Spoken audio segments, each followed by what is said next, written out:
अगर आपके सर की बैक साइड के ऊपर सर में दर्द होता है या आधे सर के अंदर दर्द होता है या आपकी आंखों के आगे जो वो दर्द होता है, तो ये सिर्फ माइग्रेन नहीं हो सकता। इसके अलावा भी सर दर्द की काफ़ी सारी किस्में होती हैं, जिनमें सर्वाइकोजेनिक हेडेक ये सबसे ज़्यादा कॉमन है। और इस सर दर्द के अंदर हमें ज़्यादातर हमारा जो दर्द होता है सर के अंदर, वो या हमारी खोपड़ी या हमारी जो स्कल है इसकी जड़ के अंदर बैक साइड पे होता है और पीछे की तरफ से आगे की तरफ आता है। ये जो सर के अंदर दर्द होता है ये आपको किसी और वजह से नहीं, ये आपके रीढ़ की हड्डी के ऊपर वाले जो मोहरे हैं उनकी वजह से, और रीढ़ की हड्डी के जो ऊपर वाले मोहरे हैं उनको ऊपर लगे हुए पट्ठों की टाइटनेस और अकड़ाव की वजह से होता है। इसको कहते हैं सर्वाइकोजेनिक हेडेक। आज की वीडियो के अंदर हम लोग इसके बारे में डिटेल से बात करेंगे। मैं आपको सारी वो वजूहात बताऊंगा जिसकी वजह से ये सर के अंदर दर्द होता है, और ये बहुत ज़्यादा कॉमन है और लोग इसे बहुत ही ज़्यादा मिसडायग्नोज करके हाँ में काफ़ी ज़्यादा मेडिसिन और सप्लीमेंट्स लेते रहते हैं। लेकिन उन्हें क्या चीज़ करनी चाहिए, किस तरह की एक्सरसाइज करनी चाहिए, किस पोजीशन में लेटना चाहिए, क्या पॉस्चर रखना चाहिए कि उनका ये सर के अंदर दर्द ना हो। सो आपने वीडियो को कंप्लीट देखना है, और अगर आप इस चैनल पे नए हैं तो इस चैनल को सब्सक्राइब ज़रूर कर लें। मेरा नाम डॉक्टर मोहम्मद फैसल है। सो हम आज की वीडियो अपनी शुरू करते हैं। सो अभी ये जो आपको पिक्चर नज़र आ रही है, ये जो एरिया है ये हमारा एरिया है जिसे हम अपर सर्वाइकल पार्ट कहते हैं। सर्वाइकल का मतलब होता है रीढ़ की हड्डी के ऊपर वाला हिस्सा। हमारी रीढ़ की हड्डी के अंदर कुछ इस तरह से डिवीजन होती है। ये एक पूरी की पूरी आपको रीढ़ की हड्डी नजर आ रही है साइड से, और ये जो आपको यहाँ पे तस्वीर नजर आ रही है ये हमारी पीछे वाली साइड से। तो ये रीढ़ की हड्डी, इसको हम बड़ा करके इसको एक साइड के ऊपर करके वो इधर से देख रहे हैं। अच्छा, तो ये जो ऊपर वाले जो आपको रीढ़ की हड्डी के मोहरे नजर आ रहे हैं इनको कहते हैं सर्वाइकल। तो आपको अगर यहाँ पे दर्द होती है तो ये दर्द होती है अपर सर्वाइकल रीजन के अंदर। इसके अलावा नीचे वाले जो हिस्से हैं इनको थोरेसिक कहते हैं, लंबर कहते हैं। आपने अक्सर सुना होगा रीढ़ की हड्डी में L4 L5 के जो डिस्क बल्जेस सुनते हैं। इसी तरह S1 का प्रॉब्लम, ये हमारे नीचे रीढ़ की हड्डी के पार्ट्स होते हैं। सो ये डिफरेंट एरियाज के अंदर डिवाइड किया होता है ताकि इसको समझना और समझाना आसान हो जाए। सो हम कहाँ की बात करेंगे, हम करेंगे इस सर्वाइकल रीजन के अंदर अपर सर्वाइकल की, यानी उस एरिया की जिस जगह के ऊपर आपको सर के अंदर दर्द शुरू होता है, खोपड़ी की जड़ के अंदर। ठीक है।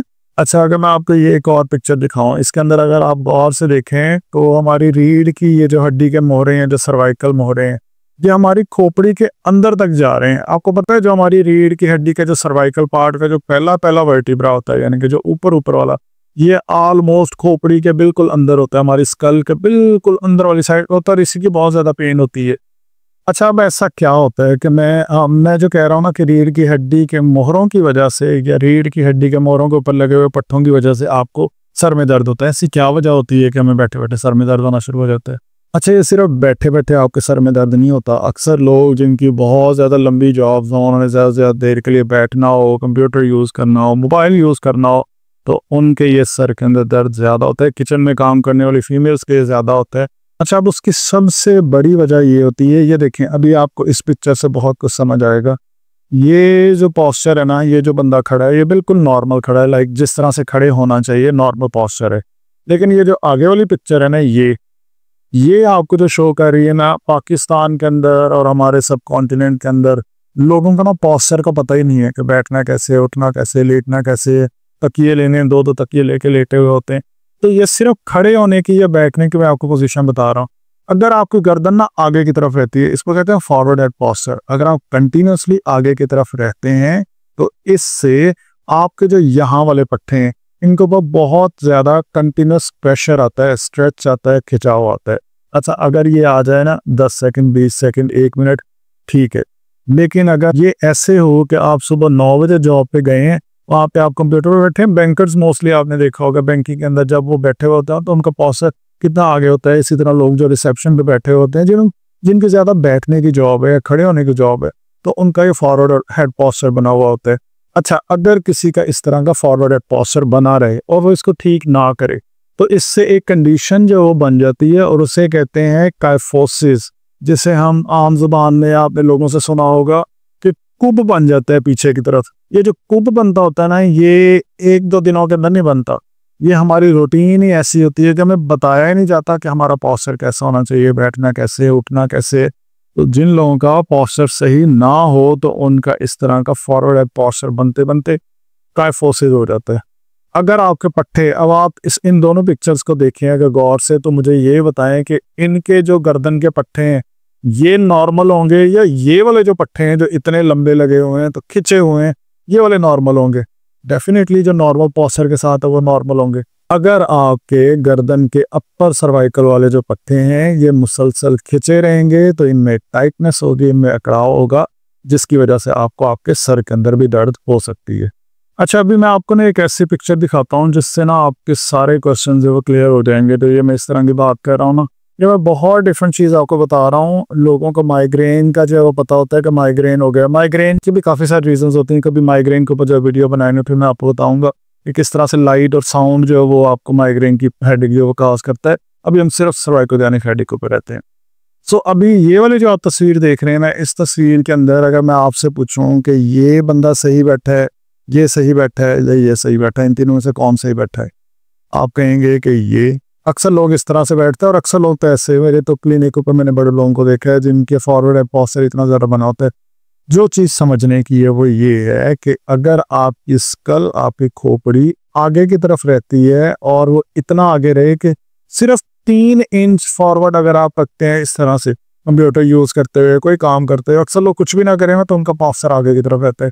तो अगर आप सिर्फ 3 इंच आगे रखते हैं तो आपकी जो स्कल है, आपकी जो खोपड़ी है, उसका वजन 42 पाउंड होता है, जो कि रीढ़ की हड्डी के ऊपर पड़ता रहता है। रीढ़ की हड्डी के पट्टों को उठाना पड़ता है। तो इससे क्या आपके सर में दर्द नहीं होगा, आपके गर्दन के पट्टों में अकड़ाव नहीं होगा, टाइटनेस नहीं होगी? डेफिनेटली होगी। लेकिन अगर कोई बंदा कहे कि मैं 3 इंच नहीं करता, मैं थोड़ा सा आगे करता हूँ, 2 इंच अगर आप करते हैं तो 32 पाउंड होता है।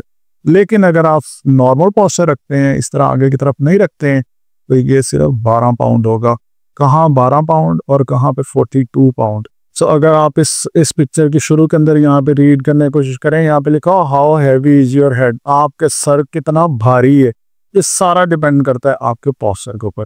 अब आपने देखना है कि यार मैं अपनी जॉब के ऊपर या अपनी रूटीन के अंदर कहीं मैं इस तरह से तो नहीं रहता। अच्छा, अब अक्सर लोग कहेंगे कि ये तो नॉर्मल सी बात है, इस तरह से हम लोग बैठ जाते हैं, 1 या 2 बड़े तकिए ले रहे ना अगर किसी दिन हम और वो लेके सो जाएं तो अगले दिन जब सो के उठते हैं ना तो गर्दन के अंदर दर्द हुई होती है। तो अगर इस तरह से सिर्फ एक रात के अंदर ऐसे हो जाता है तो जो लोग कंटिन्यूसली डेली बेसिस के ऊपर जॉब में बैठे हुए होते हैं तो उनके सर के अंदर दर्द होगा, गर्दन के अंदर दर्द होगी। अच्छा, मैं आपसे ना एक और चीज़ शेयर करता हूँ। ये एक बड़ी न्यू चीज़ है जो कि ना क्लिनिक्स को बहुत ज़्यादा प्रेजेंट होती है आजकल के दिनों के अंदर। उसे कहते हैं टेक्स नेक सिम्टम्स या टेक्स नेक सिंड्रोम। उसके जो सिम्टम्स आते हैं ना, और वो ज़्यादातर आता है आपके ज़्यादा मोबाइल यूज़ करने की वजह से। अगर आप इंटरनेट के ऊपर जाके इस तरह से देखें तो आपको बहुत कुछ इसका मिलेगा, टेक्स नेक सिंड्रोम का। जब से मोबाइल का यूज़ ज़्यादा हुआ है तो हमारी गर्दन ना आगे की तरफ ज़्यादा रहती है, हम ये यूज़ करते हैं, जिसकी वजह से हमें बैक पेन होती है, विजन के प्रॉब्लम्स होते हैं, नेक पेन होती है, स्लाउच पोस्चर है, डिजीनेस है, चक्कर आना होता है, कंधों के अंदर दर्दें होती हैं, वीकनेस होता है। ये सब कुछ आपके फॉरवर्ड हेड पोस्चर रखने की वजह से, यानी गर्दन आगे की तरफ रखने की वजह से होता है। होप्स हो गया आपको समझ आ गई है कि इस सर दर्द की वजह क्या है। अब आपने ये देखना है कि आपकी रूटीन के अंदर आप इस तरह से रहते हैं या नहीं। अगर आप रहते हैं, अपने पोस्चर को ठीक करें। अच्छा, अब यहाँ पे सवाल आता है, अक्सर लोग मुझसे ये पूछते हैं कि फिर हम क्या करें, हम अपना पोस्चर कैसे ठीक करें अगर हम इस तरह से आगे की तरफ बैठते हैं। मैं पहले तो रिकमेंड करता होता हूँ कि आप एक्सरसाइज करें। उसमें चिन टेक एक्सरसाइजेज हैं, डिफरेंट पोस्चर करेक्शन की एक्सरसाइजेज हैं, अपनी फिजियोथेरेपी करवा लें नियर बाय किसी फिजियोथेरेपी सेंटर से। दूसरा तरीका ये होता है कि लोग आपको पोस्चर बेल्ट जो रिकमेंड करेंगे कि आप इस तरह के बेल्ट लगा लें और अपनी गर्दन को सीधा रखने की कोशिश करें। अच्छा, अगर कोई मुझसे पूछे ना कि ये बेल्ट लगाना चाहिए नहीं, पहले तो मैं कहूँगा कि इसको नहीं लगाना चाहिए, क्योंकि आपको ना इसकी आदत हो जाएगी। ये लगा हुआ होगा आप सीधे होंगे, ये नहीं लगा हुआ होगा आप आगे की तरफ फिर दोबारा चले जाएंगे। लेकिन अगर आपने फिर भी लगाना है तो मैं रिकमेंड करूंगा कि आप इस तरह का छोटा सा गर्दन के ऊपर लगाने की बजाय प्रॉपर फिर बैक का जो पोस्चर बेल्ट है वो लें। ऐसा पोस्चर बेल्ट जो कि आपकी गर्दन को भी सपोर्ट करे, यानी कि आपके बैक के सारे पट्टों को, और इवन आपके जो लो बैक के पट्टे हैं उनको भी सपोर्ट करे। सो ये अच्छी क्वालिटी का बेल्ट लें जो कि फिर पूरी की पूरी बैक को सपोर्ट करे। लेकिन कोशिश करें कि इसकी आदत ना बने आपकी, और खुद से जो है ना अपने पॉस्चर को ठीक करने की कोशिश करें। अब मैं आपको बताता हूँ कौन सी वर्जिशें करनी है अगर आपको सर्वाइकोजेनिक हेडेक है या इस तरह का पॉस्चर बन गया, इसको ठीक करने का क्या तरीका है। आपको बहुत ज़्यादा रिलीफ फील होगा अगर आप ये वर्जिशें करेंगे इंशाल्लाह। अच्छा, अब इसके अंदर जो पहली वर्जिश है इसे कहते हैं चिन टक एक्सरसाइज। चिन का मतलब क्या होता है? चिन का मतलब होता है हमारी थोड़ी। अच्छा, हमारी जो थोड़ी है इसको अपने नीचे की तरफ टक करना है। अच्छा, अब ये जो एनिमेशन चल रही है ये थोड़ी सी स्पीड के साथ है क्योंकि ये एक एनिमेशन बनी हुई है, तो आपने इसको स्लो स्लो करना है। करेंगे कैसे? आपने किसी भी दीवार के साथ खड़े हो जाना है और अपनी चिन को नीचे की तरफ टक करना है, यानी कि नीचे की तरफ दबाना है, 10 सेकंड के लिए होल्ड करना है, फिर छोड़ देना है। इससे ना आपकी जो अपर सर्वाइकल जो पट्टे हैं, या सर्वाइकल की समझ आ गई ना, रीढ़ की हड्डी के ऊपर वाले हिस्से के जो पट्टे हैं उनमें स्ट्रेच आएगा, उनमें खिंचाव आएगा। 10 सेकंड का होल्ड करना है, 6 से 7 दफ़ा करें, हर 2 से 3 घंटे बाद, 4 घंटे बाद ये वर्जिश करें। आप देखेंगे आपके पट्टों के अंदर बहुत ज़्यादा रिलैक्सेशन होगी। ये जो मैं अभी कह रहा था ना दीवार के साथ हम कैसे करेंगे, वो मैं अभी आपको दिखाता हूँ। अच्छा, एक तो ये तरीका है, आप इस तरह से ये करेंगे और नीचे की तरफ लेके जाएंगे। अच्छा, आपने ना इसमें गौर करना है, आप इस तरह से सर नहीं लगा रहे हैं, पीछे की तरफ लेके जा रहे हैं। मैं आपको भी दिखाता हूँ, ये इससे देखें, इस तरह से अपने अपने सर को पीछे की तरफ लेके जाना है, बैक साइड के ऊपर। या चिन को टक करेंगे तो आपकी ये गर्दन के अपर सर्वाइकल जो पट्टे हैं उनके ऊपर बहुत अच्छा खिंचाव आएगा। ठीक है। से इसके अलावा काफ़ी सारी ऐसी टेक्निक्स होती हैं जो कि आपके फिजियोथेरेपिस्ट आपकी ये हेडेक को ठीक करने के लिए अप्लाई करेंगे। इन्हें कहते हैं हेडेक स्नैग्स हैं, रिवर्स हेडेक स्नैग्स हैं, और नैग्स हैं, C1 C2 के ऊपर स्नैग्स हैं, अपर सर्वाइकल ट्रैक्शन है। इनसे आपको इतना ज़्यादा फ़ायदा होगा। आपने अपने किसी नियर बाय थेरेपिस्ट के पास जाना जिसको बाकी ये चीज़ें करनी आती हैं, तो आप देखेंगे आपका हेडेक काफ़ी हद तक कम हो जाएगा अगर आपको हेडेक अटैक्स होते हैं हर कुछ दिनों के बाद। अच्छा, इसको इस तरह से ये तो आपके थेरेपिस्ट करेंगे इस तरह, लेकिन आप घर में किस तरह से कर सकते हैं? आप इस तरह किसी टॉवल की मदद से, किसी कपड़े की मदद से ये वाली वर्जिश खुद भी कर सकते हैं। अभी मैं आपको सिखाता हूँ ये आपने खुद कैसे करनी है। आपने ना कोई कपड़ा ले लेना है, इस तरह से ना अपनी खोपड़ी के, अपनी स्कल की जड़ के अंदर रख देना है। रख के आपने इसको ना सीधा इस डायरेक्शन में खींचने के बजाय थोड़ा सा ऊंचा डायरेक्शन में खींच लें। ये जो पिक्चर बनी हुई है ना, इस पिक्चर में कुछ ज्यादा ही ऊंचा खींचा हुआ है, इसको हल्का सा इस एंगल के ऊपर खींच ले।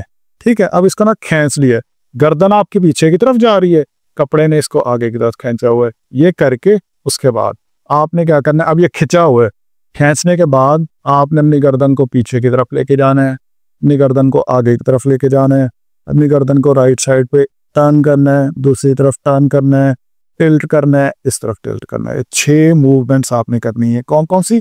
पीछे की तरफ लेके जाएंगे, आगे की तरफ लेके जाएंगे, लेकिन ये कपड़े के साथ आपने खींच के रखना है। रीढ़ की हड्डी के मोरे वहां पे खिंचे रहेंगे आराम से, और एंगल जो है ना वो बिल्कुल सही रखना है आपने। इसे कहते हैं सेल्फ हेडेक स्नैग्स या सेल्फ स्नैग्स, SNAGS। ये ऑनलाइन आप लोग सर्च कर लीजिएगा, आपको बहुत कुछ ये मिलेगा, ये इंटरनेट भरा पड़ा इन चीज़ों से। ठीक है, ये तो हमारे कंट्री में, हमारे इस एरिया में, यानी इंडिया पाकिस्तान के अंदर यहाँ पे दवाइयों की भरमार होती है, वरना ये जो इस तरह के सर दर्द है इनको एक्सरसाइज से बहुत ज़बरदस्त तरीके से ठीक किया जा सकता है। ठीक है, तो इस तरह से आपने कपड़े को लगा के आगे की तरफ खींच के ये 6 मूवमेंट्स करनी है। 10 सेकंड होल्ड करें। अच्छा, 10 सेकंड अगर आपको बहुत ज़्यादा लगे, प्रॉपर यूँ ये नहीं होना चाहिए जब मूवमेंट कर रहे हैं पीछे लेके जा रहे हैं, इधर लेके जा, स्पीड से नहीं, पीछे लेके जाए, यहाँ पे रोक के रखा हुआ है, पकड़ के रखा है आपने अपने कपड़े को, और उसके बाद आगे की तरफ लेके आए, इसको पकड़ के रखना है, इसको उसी डायरेक्शन के अंदर पकड़ के रखना है। ठीक है, जब आप इधर को लेके जा रहे हैं ये सीधा ही रहेगा, यूं नहीं होना चाहिए, आपका हाथ नहीं मूव होना चाहिए। अच्छा, ये एक्सरसाइज आप करेंगे होल्ड कर करके 6 से 7 दफ़ा हर एक मूवमेंट को परफॉर्म करें, उसके बाद आप देखेंगे कि आपको कितना ज़्यादा रिलीफ फील होगा। ठीक है, इसके अलावा भी डिफरेंट टेक्निक्स होती हैं कि आप ये 2 या 3 उंगलियां जो है अपनी सर की जड़ के अंदर रख के इसको हल्का हल्का सा इस तरह से टैप करते रहें, वहां पे जड़ के अंदर बिल्कुल हल्का हल्का सा टैप करें, लेकिन जोर लगा के और स्लो स्लो हल्का हल्का सा आपने टैप करना है। 10 सेकंड होल्ड वहां पे जरूर करना है। लाइक होल्ड की बजाय 10 सेकंड के लिए आपने परफॉर्म जरूर करना है। लाइक ये नहीं होना चाहिए कि आपने ये लगाया और उसी टाइम छोड़ दिया।